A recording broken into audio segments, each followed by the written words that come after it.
welcome back to my channel. This is e.l.c. Homestead and I am Erin for everybody who's new. So today we are going to do one of the first canning projects that I have done since I have gotten all the tomatoes out of the garden and everything else that I was able to get out. And we are going to make salsa for my husband today.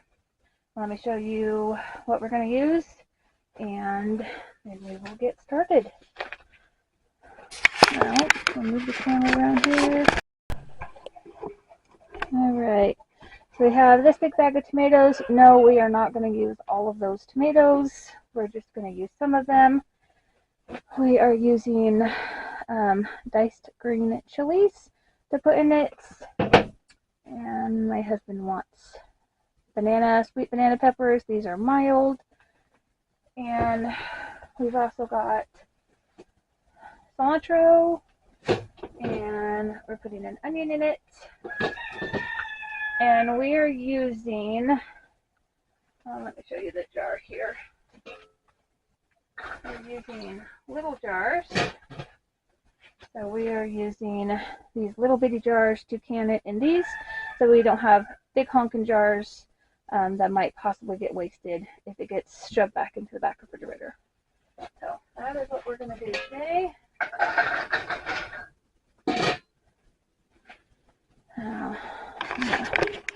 Bring you around here to hopefully you can see what I'm doing.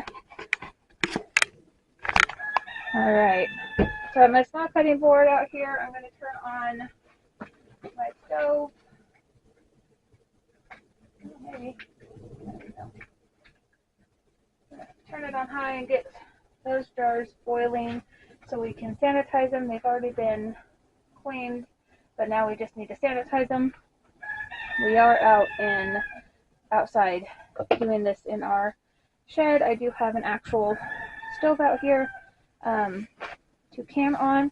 I don't want to do it in the house because it's not a very big kitchen and there's a lot of people and I don't want them in my way. So the tomatoes we're using, we have a combination of Roma. I do believe I have Paul Robeson, which is a slicing tomato. There's some cherry tomatoes in here. There's some Italian hybrid in here, and there's another salsa tomato in here that I cannot think of. But right now, since these are frozen, and you can hear that they sound like little rocks, we are going to peel these and then slice them up, but we're not going to de-seed them because I never do when I make my salsa. Whatever seeds get left on the board, they're just going to stay there. Whatever seeds end up in the pot, they're going to be there. We're putting them in this pot to put them on the stove, and we're going to cook it down in the stove. So all you have to do with frozen tomatoes is this is just a bowl of cold water, and hopefully it's going to work this year. I might have to get this. Nope, it's going to work. So when you put a cold product in cold water, it creates a reaction that's kind of like what you would do if you put it in hot water. And we're just going to peel these tomatoes, and these tomatoes get peeled right away. So I did not de-stem these tomatoes or anything like that. I just cleaned them and I threw them in the freezer until I was able to get to them, which is the best way to store tomatoes. They don't go bad unless something happens to your freezer. And they're pretty easy to deal with afterwards. I'm not going to thaw them out because I do not want all of them thawed. Again, we're not using all of them. So I'm just going to leave them in that water, and hopefully they'll thaw enough so I can cut them. Go ahead, and all I have to do is just, again, rub my thumbs on the tomato peel, and I'll leave them in here long enough to do that. And the peel's just come right off.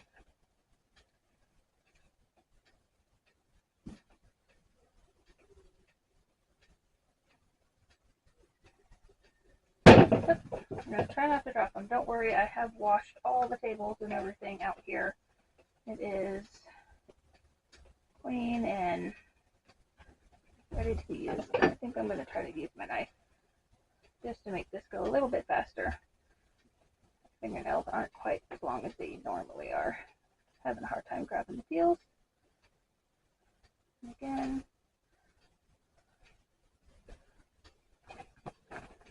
And get a couple of them going in here at a time.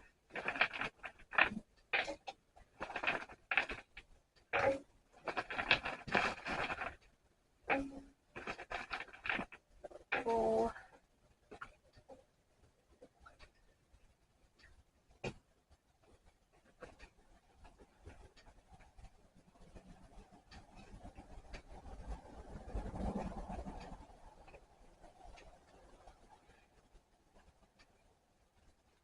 Alright, so I'm going to get these peeled and I will bring you back when I am all done.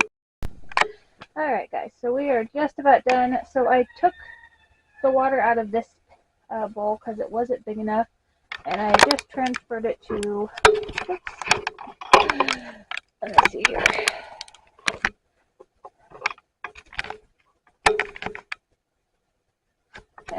I transferred it to this bigger pot that I have on the stove. No, the water's not on. As you can see, I'm sticking my hand on it. This is still the same cold water that I had in that bowl. I just needed a bigger pan so I could get more tomatoes. And we're just about done. We just got a last couple of them to go. So when you let them sit in there, they do peel a lot easier. You just put in all the peels in a bag, and then they're going to go to my pigs. So the last of these, and this can be done with hot water if you want, but it's just as easy with cold water. As you can see, it just comes right off. And I'm just putting them into that bowl. And then when I get done, I will go dump the water out of this pan, cut the tomatoes up, and put them back in that pan. That's what we're going to cook it at. And I'm also just cutting the tops off on my little cutting board.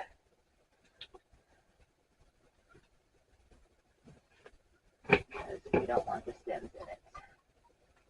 Some of these littler tomatoes are a little bit hard. They don't always want to come off. Some of them are just really stuck on there. Like this one. Doesn't really want to come off. Now with fresh tomatoes, you would want to do this process in hot water to get the peels off. And you would just bring your water to a boil and then turn it off to keep it hot and put an X or a slit in the tomato skin. And you would also want a bowl of cold water sitting next to you. You just do the same process. Just stick the tomato in the water, give it a couple seconds. It will start, the skins will split super easy. And then you can just slide them off. And then you want to put the tomato in the cold water to stop the cooking process, because you don't want to cook your tomatoes before you're ready. I'm just going to dump this water out.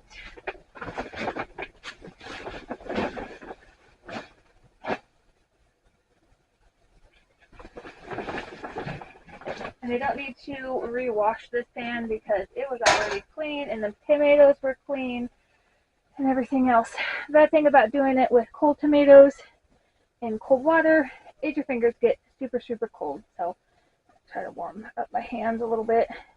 And this probably won't make like a full batch, but I don't want to overflow my bowl. Alright, so I got this bowl full. I just stuck all the peels and tops in this bag, and I got a cat in here. Get out of here. These will go to the pickles. They think tomatoes are great. And we are going to some of this water. Not that. I think I brought out more knives than I actually need, but better to have more than you need than not enough. Alright, and I do have dry towels out here so I can dry my hands and keep them slightly warm. Alright, so we're just going to cut up these tomatoes, transfer them in this pot over here, and when I have everything in there, bring it over to see what it looks like. So all I'm doing is just dicing up tomatoes like that. Looks a little funny because they are frozen tomatoes, so not going to look like fresh tomatoes.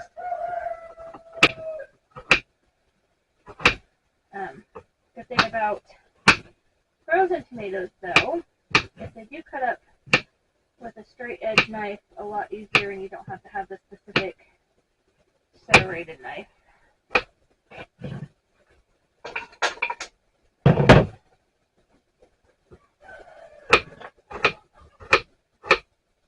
Gotta be careful because I've already lost the tomato on the ground.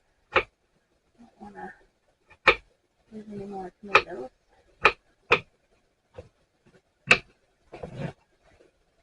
And you can cut these up to any size pieces you want. There's no science on how small or big you have to leave your salsa pieces or your tomato pieces. Cut them up the way you want, so long as you can them for the appropriate amount of time, you're good.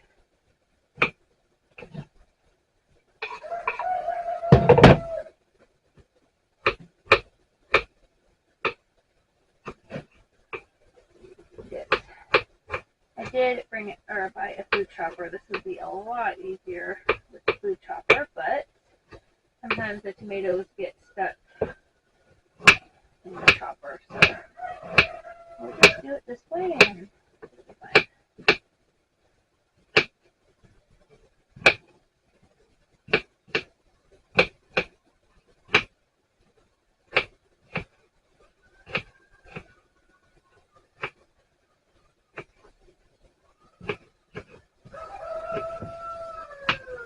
I usually make salsa every year that I can. I do not like salsa, but my husband and kids, especially my husband and daughter, do, and so I can for them.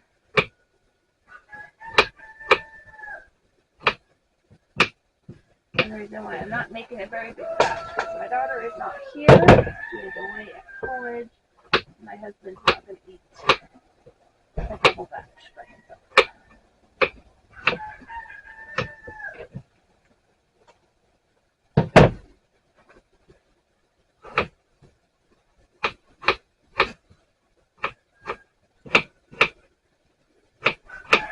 Alright, I'm going to finish cutting these up and then I will bring you back when I am done. Alright, so we are just about done with cutting these tomatoes up. The rest of these, and like I said, it does not matter how you cut them up.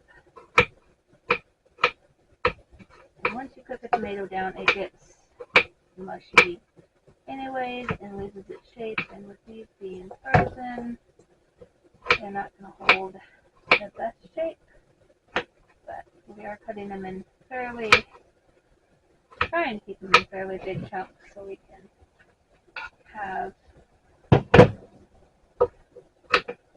chunks to the salsa.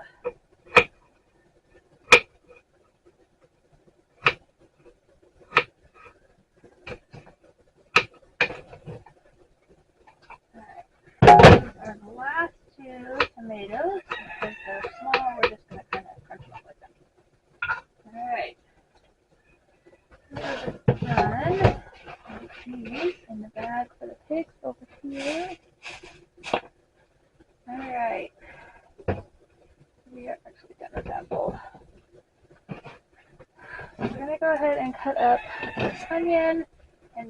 probably only use, I don't know, maybe only half of it. Before I can it, I'm going to have him come down and taste it to let me know if he wants any more onions in it or of the green chilies. Now, there's kind of a bad spot in this onion. Go ahead and cut it in half and just cut that bad spot. There we go. Alright, so we're going to lay that side over there. And I should have brought down my chopper for this. I hate cutting onions. I do not do well with a lot of spice, and these onions are always entirely too hot for me to cut. I don't eat onions that much, but it's only half an onion, so I'll survive. Alright, we're going to leave those onions just like that. Just rough chop them. Put them in salsa. Actually, I think I'm going to go ahead and cut it the other half. That's not a lot of onion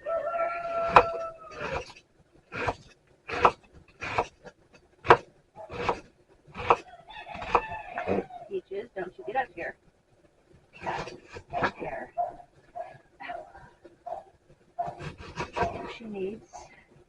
Okay, gotta give me a minute. I do apologize. Whew. I'm gonna have to remember to bring my food chopper. Now, when I do onions, or another recipe with onions, I have a few recipes coming up. I'm just giving these a rough chop. I am not doing anything special with them. You do not have to.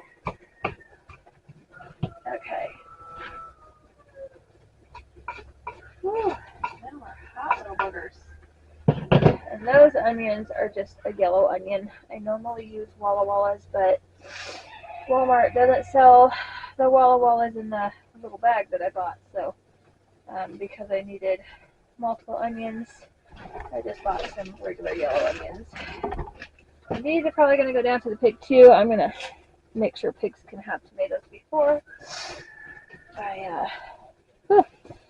I send them down to them. So because this rag is a little bit wet. Alright. So we're only going to use a little bit of this parsley. And I did wash it before I brought it down here. And this isn't parsley, this is cilantro. I'm going to get my... I'm going to use kitchen shears to chop this up. So what I'm going to do is just wad this up in a ball like that, and we're just going to see if this will work. Looks like my shears might need to be sharpened, so I'll just get my straight edge knife here and give this a good rough chop. I'm not doing anything fancy. This is how I can this every time I do it. Everything gets a rough chop. Nothing gets minced. My nose is running because of the onions. Kind of hold the cilantro in a bunch. Run your knife through it. Make sure it gets somewhat of a chop. Cut. Alright. And then just like that, this goes in here as well. And normally I put jalapeno peppers in here, but my husband did not want jalapenos. He wanted the banana peppers. So we're going to, I'm not sure how many to put in here because I've never used these before. I'm going to start with 5. So these are a pickled pepper. So they got a little bit of vinegary taste to them. Use the serrated knife one. And just give these a rough chop. And we'll throw away the stem. These are whole peppers. it's okay if the seeds in these get in there. I actually never had a pickled pepper, so I'm going to actually try this and see.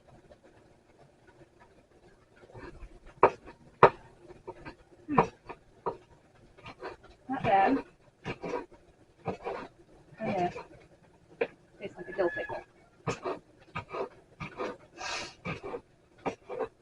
A little bit different flavor to it, but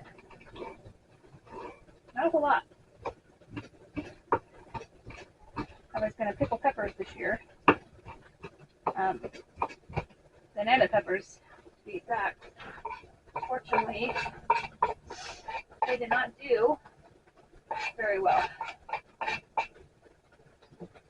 So I think I'm going to leave that for the peppers and have my husband come down and taste it when I get it all cooked to see if he wants any more peppers in it. I did forget the salt to bring that down. That's okay. So I'm putting in diced green chilies, and I'm going to start with only 1 can. I'm going to go ahead and just undo the juice and all. You can't really juice it, so that's what it looks like. So that's going to go in there. You know what? Maybe actually 2 cans. Peaches, get back. It just didn't look like very much. Probably going to end up putting more peppers in it because the 5 I cut up didn't really look a lot, but we'll see if he wants more in there before I do that. Alright, so we're going to kind of clean up the mess here. It's a little harder when you're out in a makeshift kitchen than in your own home kitchen. I'll go back there dirty anyways. One good thing about it is because this is just food scraps, I can just scrape them up onto the ground because it won't hurt anything to do that. Alright. Well, let's go ahead and bring it closer. It up a little bit. It's looking like now. I haven't turned it on yet. And then over here, my jars are boiling. So we're going to go ahead and turn those off and let those just come to a rest. Now in the pot, I have my jars, my rings, and my lids all in there. They're going to sit in the hot water until I'm ready to jar it. And then I can actually use that same water to can them in because it's not dirty water. Clean jars, clean lids, clean rings went into that. They're just getting sterilized. Alright, let's see here. So I'm going to go ahead and turn on the stove. I'm going to turn it on high. Right, come over here and get my ladle. So I just had to grab my ladle. It's a wooden spoon. And all I'm going to do is just get all this mixed together. I'm not going to put any salt in it right now until after my husband tastes it and lets me know if he actually wants salt in it. Salt is not, it's just for flavor. It doesn't matter if you put salt in it or not. It's not going to ruin the safety of your product.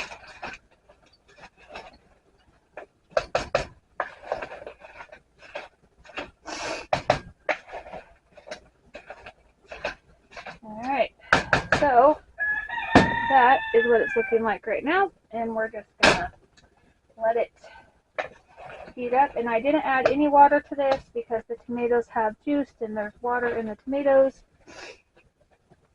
so all of its own juices will create enough juice. I'm going to bring you up a little bit higher. Give me just a minute. Alright, so it's a little higher so you can see a little bit better of what we're doing. And you want to heat this up and make sure it's nice and hot when you put it in your jars. You also want to make sure your jars are nice and hot. Don't ever put super hot food into cold jars because you will crack them. And then you will lose all of your product for whatever jar cracked, which is never a good feeling because this takes a lot of time and a lot of work. Now, if you're new to canning, I would suggest starting with an easy water bath project. And there is a website for like the National Canner or something. I don't know what it's called. I don't go on that website. My mom canned my whole life, and she is the one that I have learned how to can from, and just taking what she has taught me and running with it, I have become extremely comfortable with canning. And my mom is almost 80, so she was canning her entire life. So she's pretty well versed in canning. I actually think I might got enough stuff in here. It's mixing in pretty well. So we're going to let all this heat up and let all those tomatoes thaw out. And then I will have my husband come out and taste it. I don't want him tasting cold salsa because that probably wouldn't taste good at all. Like I said, I don't like salsa, and I literally cannot bring myself to even put it in my mouth or eat it. I like tomatoes. I like tomato products, but something about salsa, I don't know what it is. Now, I do like pico de gallo, which is a very fresh salsa made with all fresh ingredients. I think it just has something to do with the fact that all of this is, I've never liked cooked tomatoes, like whole tomatoes. I don't eat stewed tomatoes. I don't eat diced tomatoes unless I am putting them in a recipe and blending it up like tomato soup. So probably why I just don't eat this.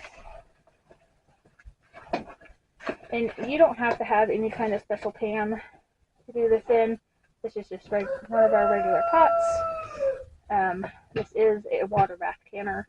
These are $20, I do believe, at your local Walmart. You'll find the dogs. That's somebody coming down. All right, so I'm going to bring it back when this is closer to being done. Okay. So it is starting to get warmed up. Tomatoes are starting to thaw out. Still got a little ways to go. I always let it boil for a little bit. And yeah, so when you make salsa, you can put whatever you want in it. Like I said, I normally put jalapenos in it, but my husband doesn't want it hot, so he chose banana peppers. Since this is what he's going to eat. We've done cucumbers. He didn't like the cucumbers in it, so we're not doing that again. Salt, pepper. Said I forgot to bring it down, so I haven't salted it yet. You don't have to put pepper in it. I'm not sure if I'm putting pepper in it. Cilantro. I do believe we put oregano in it at one point. I haven't done that for a while, so I don't think he liked it very well. But it's just tomatoes, cilantro, onions, and banana peppers with some green chilies. And if you chunk up your tomatoes a little bit big, when they cook down, then you'll have, they won't cook down all the way, so you can have some chunkier salsa. Because no point in making salsa if you're just going to turn it into soup. This would actually probably make a pretty good soup. Now, when I can this, you usually want to put a vinegar in it or a citric acid in it because it helps with the acidity level in it. I don't put that in my salsa. I never have, and I've never had any issue with it going bad or getting any kind of disease or anything like that. You want the acidity level to come up because you want to make sure all the bacteria is killed, and you don't want any bacteria in your product. But I haven't had any problem with that. That's not to say that you shouldn't. If you're new to canning and you want to do salsa, follow a recipe out of one of the canning books.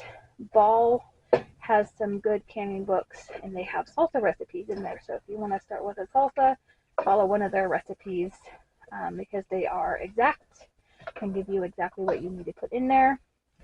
You can also go onto the canning website. Again, I don't know what it's called. And they have recipes. It also tells you how long you need to can it. For your specific area, you want to go off the altitude.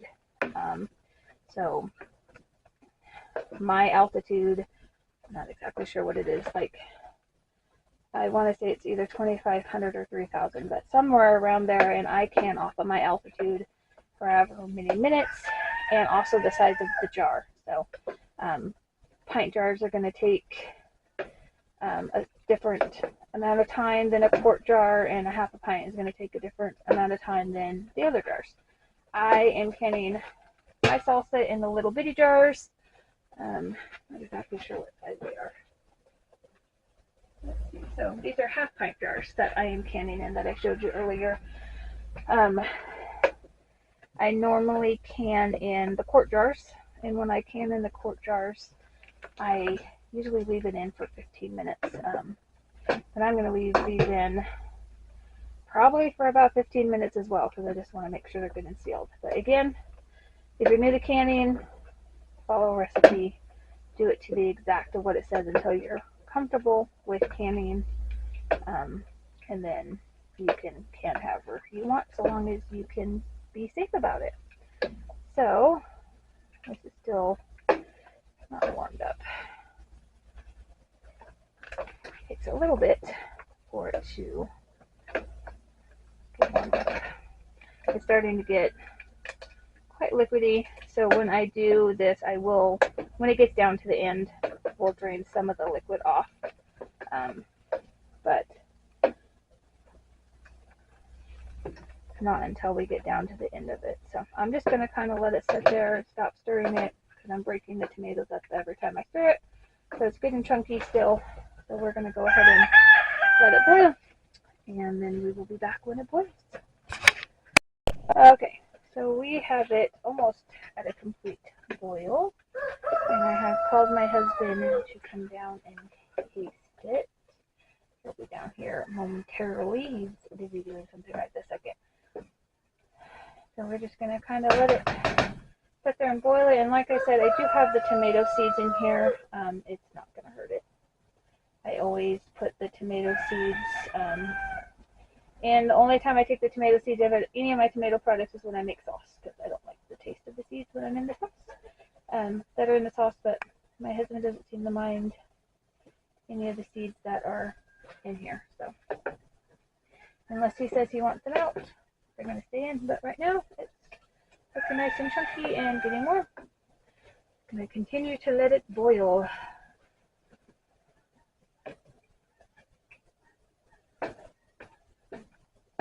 Meantime, though, while that's boiling, I'll go ahead and get towels ready.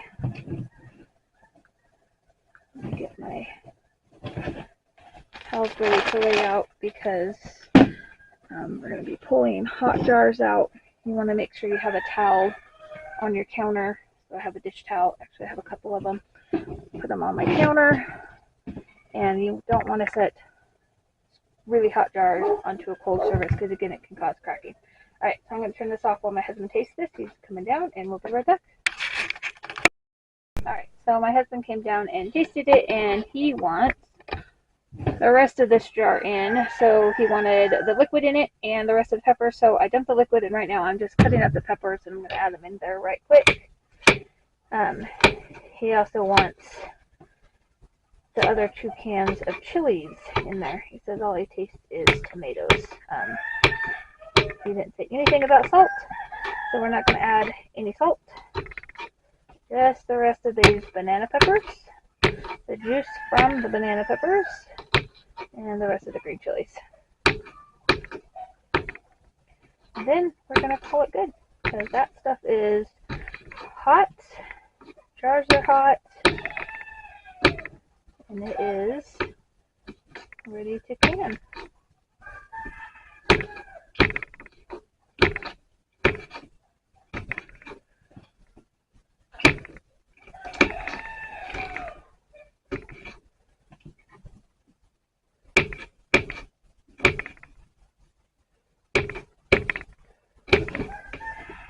Alright, so there is the rest of the banana peppers. We're going to just throw all that in. Get everything off this cutting board.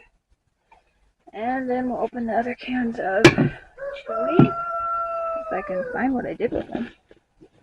Oh, here they are. So, again, 2 more cans of diced chilies. So that'll be a total of 4 cans, and these are 4 ounces a piece. So we have 4 ounce cans of green chilies in here.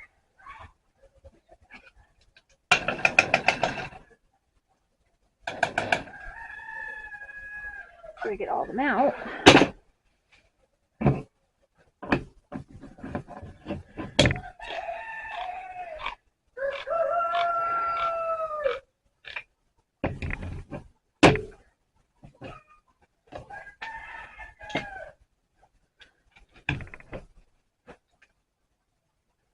Alright, get these peppers off of there. Table wiped up.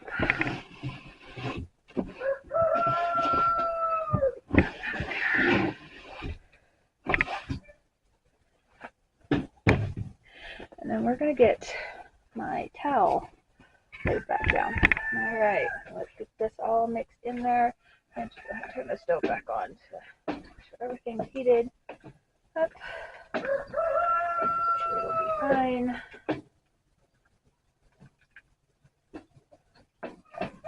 Alright, so while that's finishing heating up, only a couple more minutes. So I'm going to turn me off for a minute.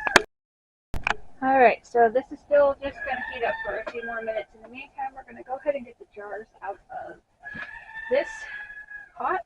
And by the time we get them out, the salsa will be ready. So we're going to simply pop that lid up there. You can pop like that. So what you need to can with is you need a canning funnel, and you need tongs. So these are to lift the jars out of the hot water. And then there's this thing. Now you don't need this thing, but it's a magnet, and it's really helpful to get the lids out of the hot water so you don't burn yourself. There's also another tool that you get when you get these packages. I do not have it because I do not need it, but it is like a headspace checker, so you can see how much headspace is between the top of the product and the top of the jar, because every product needs a certain amount of headspace. But all of this you can buy at Walmart, Amazon, they all sell it. So right now we're going to go ahead and get these jars out, and we're going to just... Now some people will take all their jars out. They'll take one jar out at a time. They will fill it. They will put it back in their canner, and they will continue to do that. I do not do that. I have never done that. If you move quickly, you can avoid having to do that. If I can get the jar, that'd be great. The reason why people do that is because they do not want their jars getting cold before they put the product in. So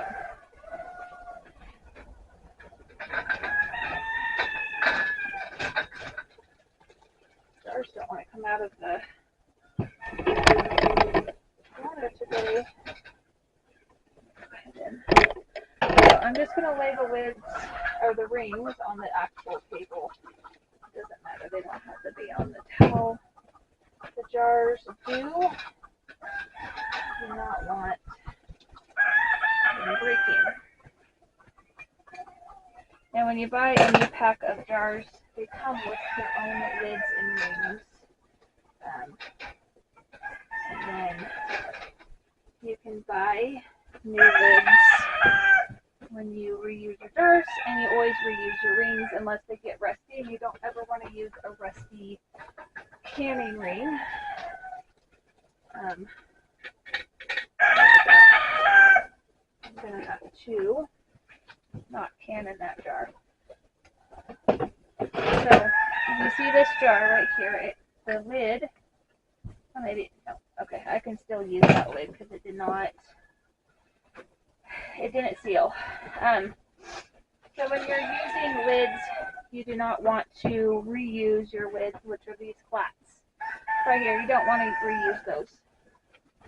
Once they are used, there is a rubber part on them that doesn't seal well for using them for a second canning. Now you can save them and use them for like storage and stuff if you want to use your canning jars for spices and stuff like that. Then you can do that. I'm going to turn this off because that is plenty hot.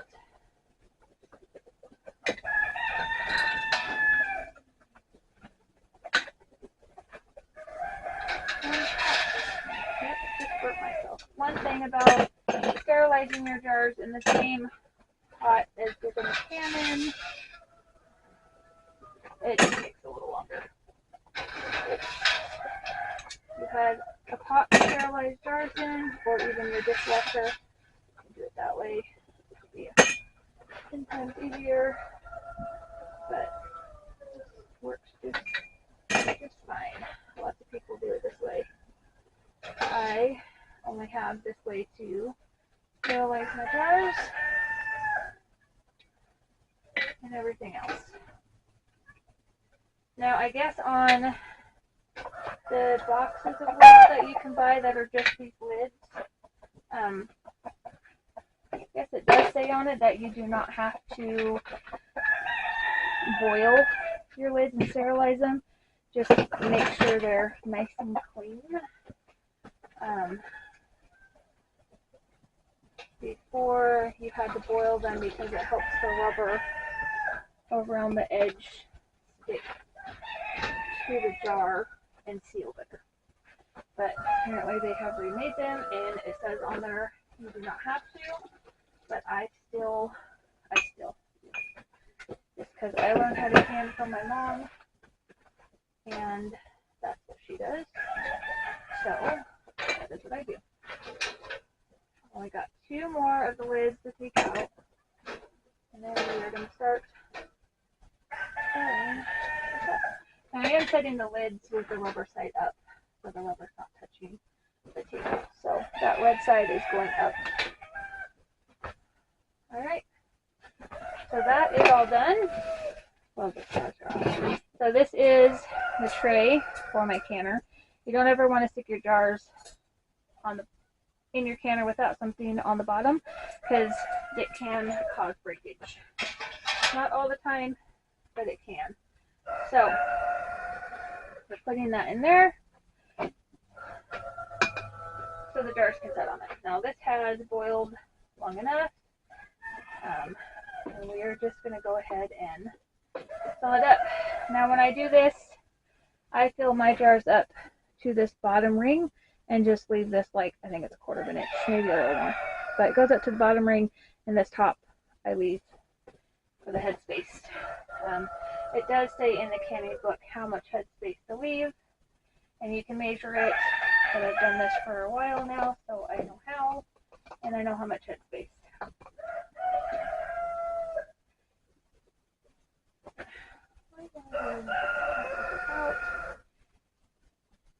Now with these funnels, because they sit so far down in the jar, it is a little hard to tell how far up you got the product. So taking it out and checking is a good thing to do.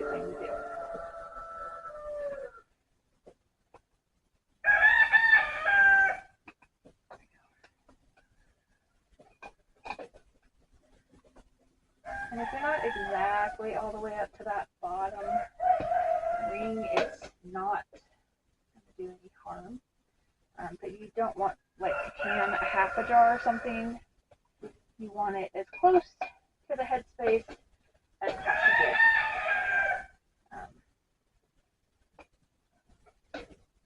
Just so you get a better product. So I am emptying some of the juice out of the salsa before I put it in there.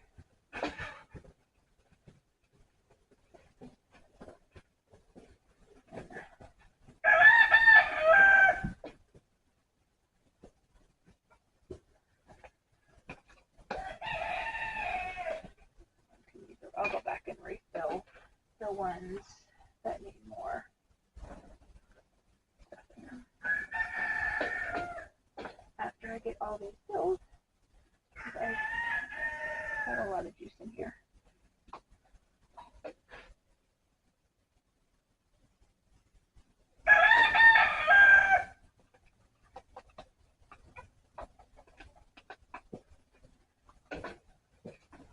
And you want to use the funnel so you can keep from getting a lot of the product on the top of the jar, and it helps get it into the jar. Because you want to make as little mess as possible, and you don't want anything on the rim of your jar when you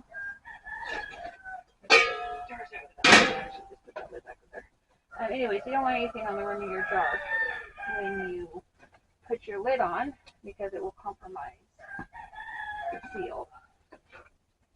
And then you will have to throw your product away. And it's never good when you have to throw something away because of the seal gone bad. I had to do that a few times. It's just a lot of wasted hard work. So you want to, as best you can, not get a bad seal. It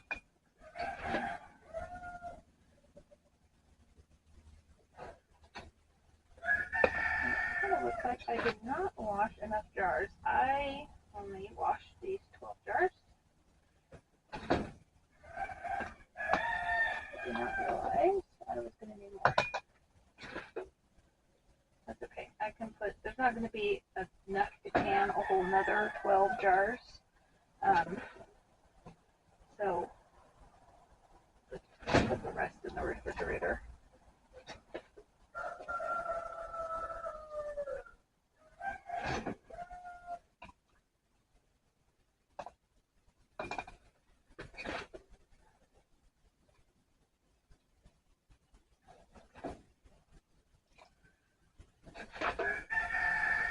Some of the jars are going to have a little bit more juice than the rest of them.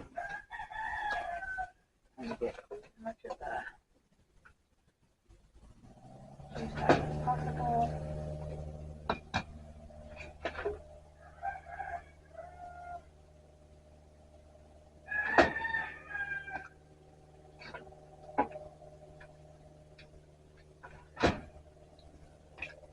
That one's going to be a little bit more runnier than normal.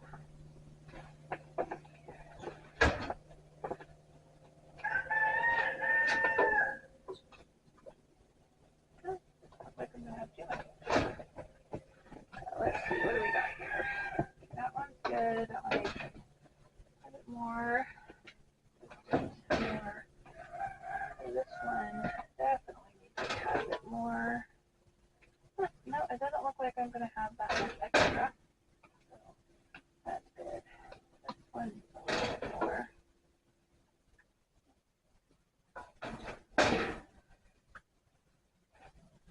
This one. I think that's probably good. Go ahead and put that down.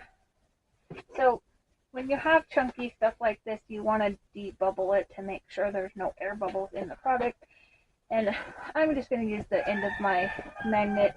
The thing that comes with the canning kit is a ruler, and you can use it for a debubbler. You can also use a little bit more on that one. You can also use a butter knife or a chopstick, whatever you can get in there to stick it in, wiggle it around to make sure you're debubbling everything you can. So we're just going to go ahead and do that. All of them. Some of them are really liquidy, which I don't really like that, but not much Okay, so we only have just that little bit left in there, which that'll go in the refrigerator to use later. Okay, so what you want to do before you put your lids on is you want to take a clean rag that's not going to leave any lint behind, and you want to wet it down. Usually you would use vinegar if it's something sticky or oily or greasy. Vinegar is what you want to use, a distilled white vinegar, to wipe around the rims because it will get all the sticky, all the grease, all the oil off it. This is just tomatoes, so it's not going to leave a sticky residue behind. And I'm just going to dip it in the hot water that's in my canning pot, which is just fine. And all you do is just wrap it around your finger and go around the rim. Make sure you get all of it off. And you always want to switch areas of the rag when you move to another jar if you get the first area like super dirty. This one has got a lot in it, so I'm gonna get all that off. Back in the water to get it.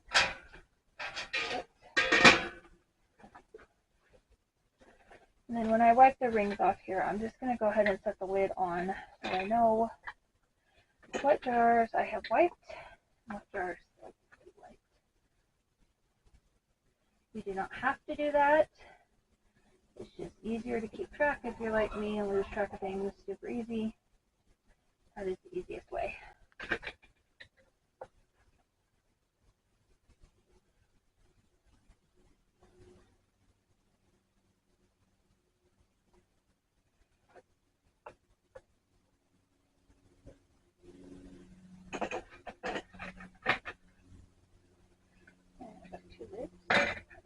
Together.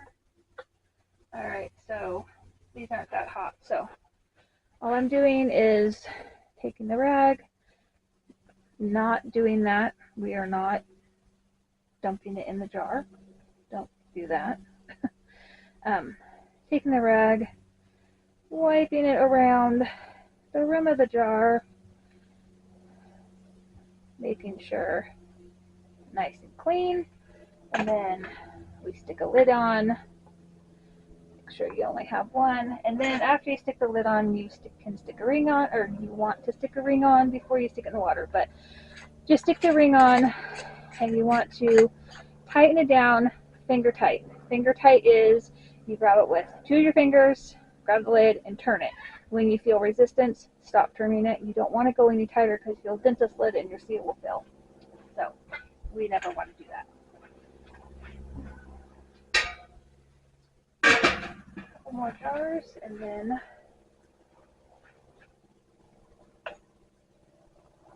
get these in the water.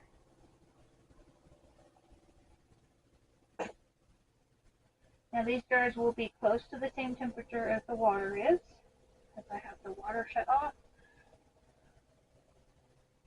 And it's starting to cool down enough where I can touch it and not get burned too badly. It's still hot.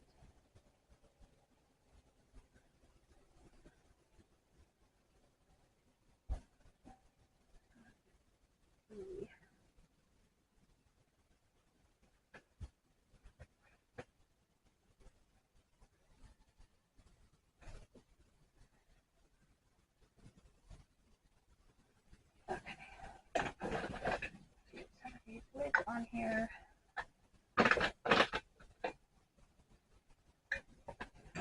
Get some rings on there. And the ones that I already have stirred up, lidded, and ringed, we're just going to put them right in there.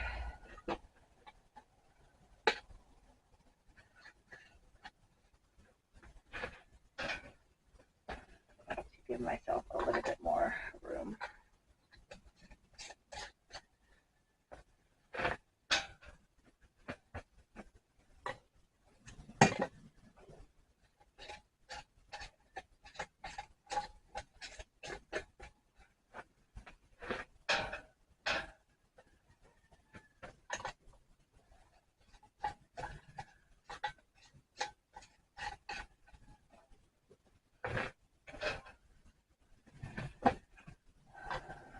doesn't look like all of my jars are going to fit in here, so this is going to be a 2-batch canning.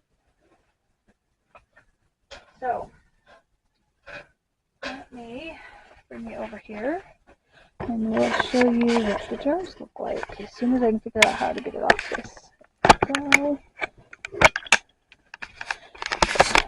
So, ideally, so this looks like it holds 1, 2, 3, 4, 5, 6, 7. So it looks like it holds 7 of the half pint. And ideally, when you stick them in here, you do not want your jars to touch. See how there's space between the jars? When your jars touch, it can cause breakage because when you put them in boiling water, the water wiggles the jars. So it can cause breakage and you don't want to break your jars. So I'm going to go ahead and lower those down. And put those in the water.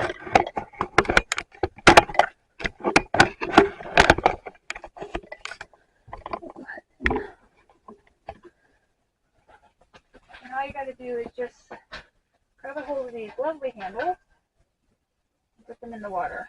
Now, you want to make sure there's at least 1 to 2 inches of water above the rim, so you have enough water to boil it for the length of time. And then turn your burner on high, and then you want to let this come up to a boil. When it comes up to a boil, that's when you want to start your processing time. In the meantime, we're going to go ahead and get these lidded and covering put on them.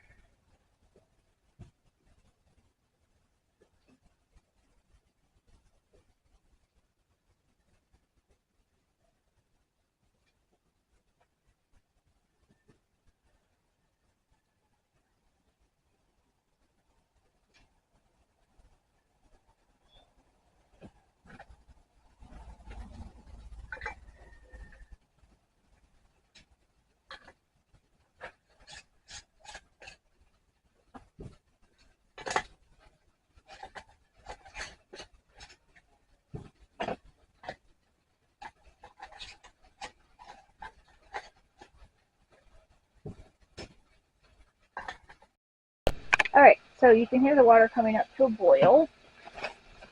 It's already starting to bubble because the water was already warm. And you want it to come up to a rolling boil. As soon as it comes up to a rolling boil, if you don't know what that is, I will show you. And then I will start my time. So these jars right here, these ones right here, the extra, they will go in the canner after this is done. These will be quite a bit cooler than that water. So you can do one of two things. You can either cool your water all the way down to where it matches the temperature of your jar. You can just dump the water out, put new water in. I'm just going to put these in that water when it gets done. Follow the canning recipes and the canning rules. Don't do what I'm going to do because it's a good way to break the jars. And again, you don't ever want to break your jars. It's a lot of hard work. But I have put jars in like this in hot water and haven't had any problems with them. So, I'm not too worried about it. But because I don't want to get bad advice, don't ever put a cold jar into hot water. Always make sure your jars and your water are as close to the same temperature as you can possibly get it. It will prevent cracking and breakage of your jars, and you'll just have a better outcome. Also, a lot of people will put a splash of vinegar in the actual water when they're boiling the jars. That's to help keep the jars cleaner and help with hard water. I don't do that. I never have. I most likely never will. I just light my jars off when they're all done. So, we are going to wait till this comes up, and in the meantime, I am going to attempt to get some of this clean. All my baby dishes are the same. So I don't feel my candy dishes. I'm going to use this little baggie right here. Those are just stems. They're all of away. Food scraps there. Before I feed any of the food scraps to my pigs, minus the tomatoes, I will make sure they can have them. I'm pretty sure pigs can have onions. I don't know why they wouldn't be able to.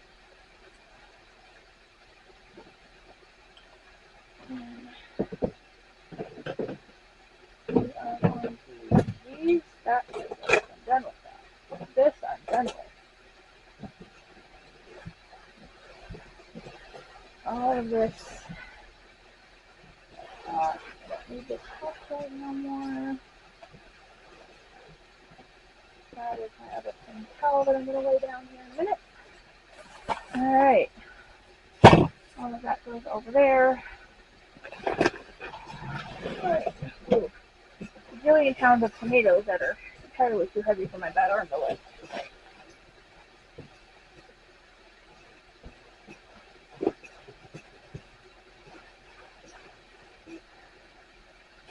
Alright. Let's see here.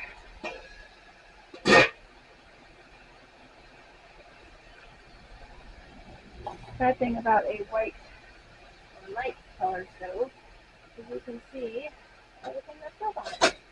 So while it's still warm, I'm gonna get this all off.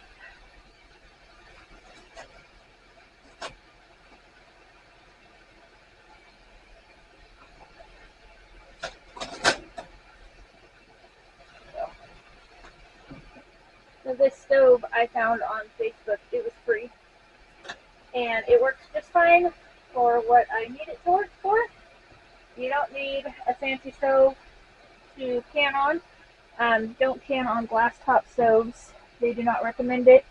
You can break the glass on your stove because they're not really regulated for pressure canners. I guess don't pressure can on your stove. Water bathing is okay, so long as it doesn't get like super hot. Because apparently glass top stoves can't handle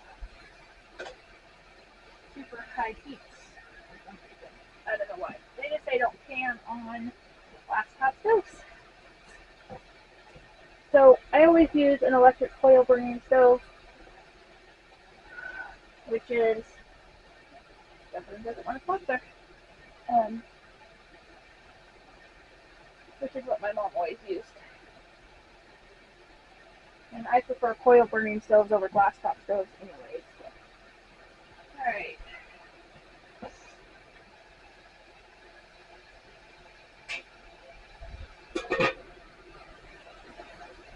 Alright, so when that comes to a rolling boil, I will bring it back and show you what that looks like. Alright, so this is about a rolling boil. See how it has rolling bubbles. So this is the stage you want your water. You can let it get a little bit harder of a boil, but this is fine. And then this is when you want to start your processing time. So we are going to let this boil hard for about 15 minutes, maybe 20. We're going to, 15 to 20 minutes is what we're going to do. Probably just 15, but depending on if anything happens, we'll go 20, but this is probably just going to be about 15. So I'll bring it back when it's all done.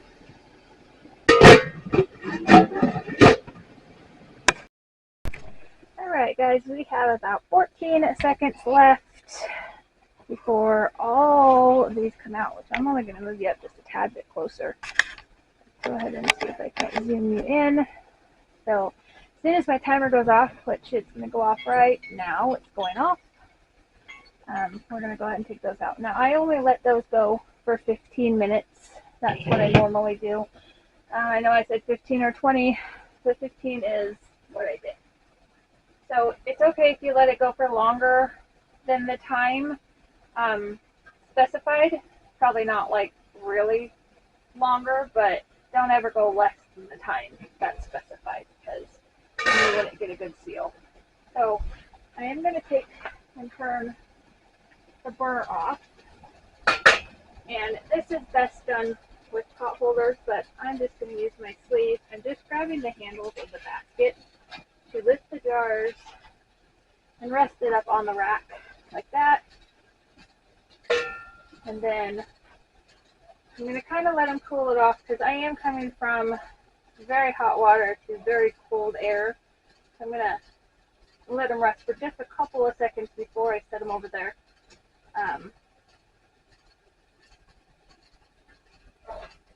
Alright, so here's what they look like. And then I'm just setting them here on a towel, which again, you do not want, I don't know if you could actually see that. There they are. So you don't want to set your hot jars directly onto a cold table. Always make sure there's a towel underneath of them. So we're just going to get the rest of them out.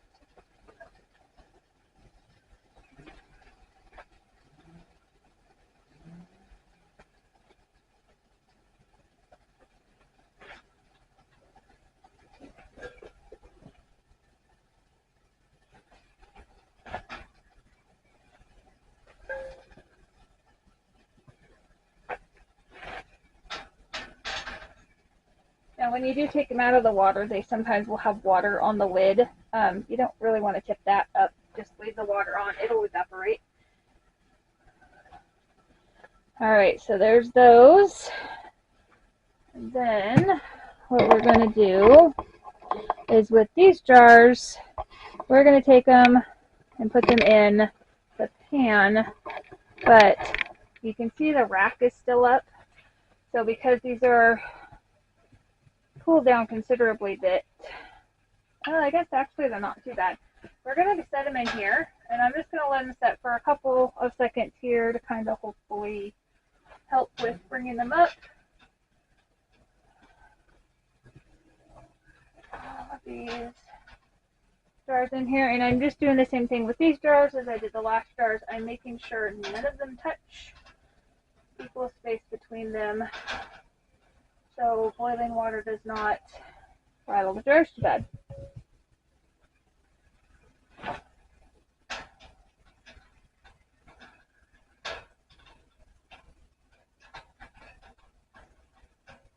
There we go. Alright, so those actually weren't as cold as I thought they were going to be, so I'm just going to go ahead and very slowly get them in the water, kind of dunk them and bring them back up, kind of help with the fluctuation of heat, because this is boiling hot water that I'm putting cooler jars into. Again, you want your jars and your water to be as close to the same temperature as possible to help prevent breakage, but I have done this several times, so I'm not 100% worried about breaking. Alright, so they are in. We're going to put the lid back on them, and we're going to, right now it looks broken here. There we go. We're going to bring this back to a rolling boil, and when it starts to boil again, we will start our time, and these are also going to process for 15 minutes as well. Now with jars, when you take them, you typically, well actually you never want to touch them for 24 hours, but because my jars are outside, I'm actually going to put them back in their box, and I'm going to take them in the house because I do not want them to cool down too quickly.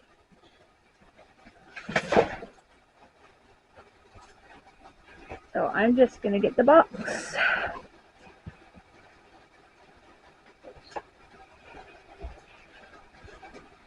And go ahead.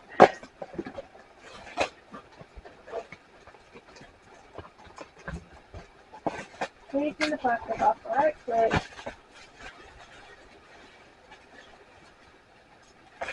So this is the box that the jars come in.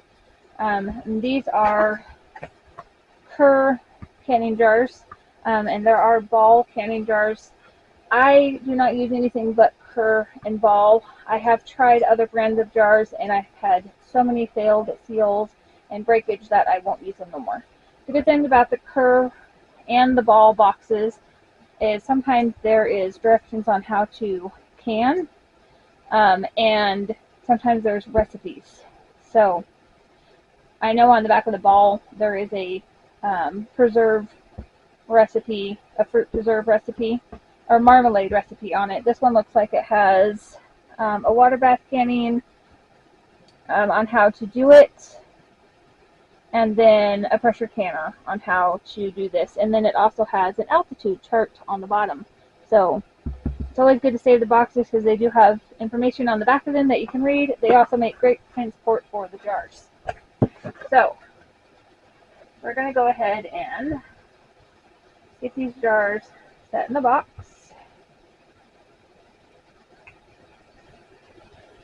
So when the other jars are done, we can just take them into the house and let them cool off overnight on the drain board.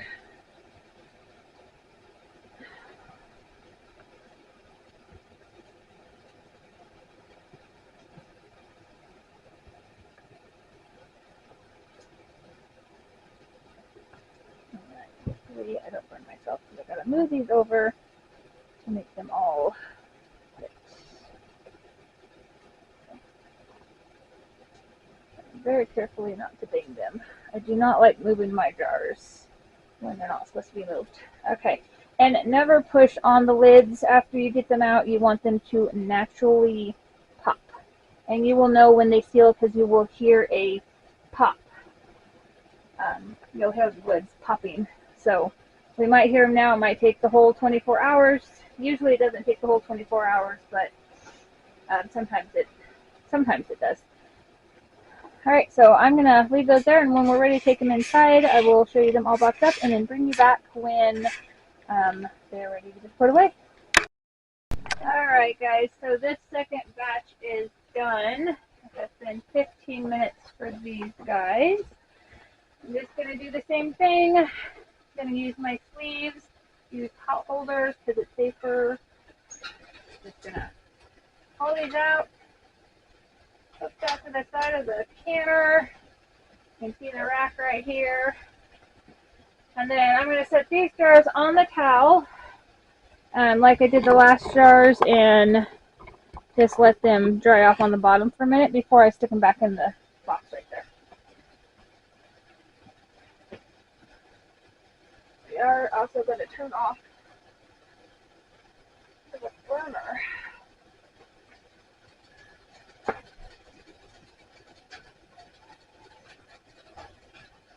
Alright, here is another jar, the second batch. So we're just going to go ahead and set them here on the towel. Let the bottoms dry off.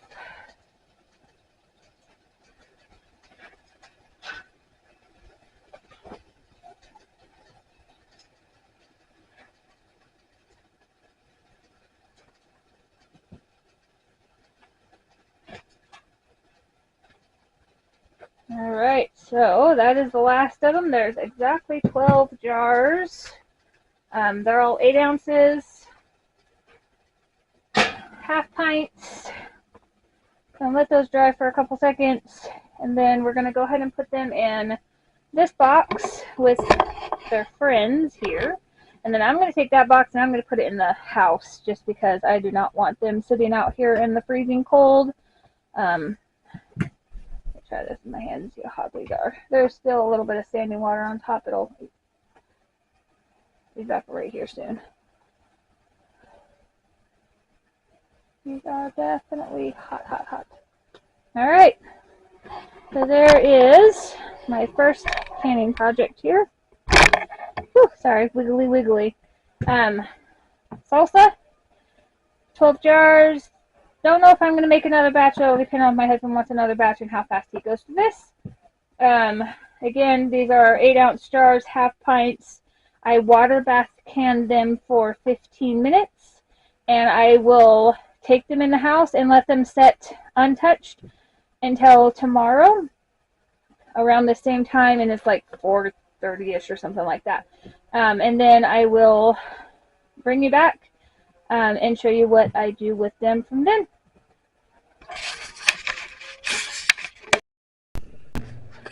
Alright guys, so it is the next day and all the salsa has sealed, and I have already taken the rings off.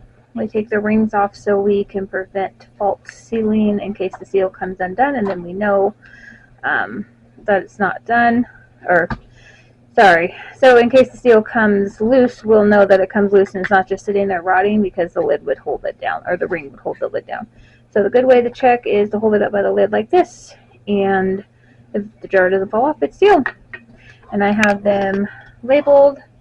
So salsa 20 or 11/24, which is when the month and year, and these guys are going to get put in the cupboard, and this should last quite a while. So that is it for now. Until next time, we are going to do another canning project, probably stewed tomatoes or marinara sauce. But thanks for watching, and until next time, have a good day. Bye.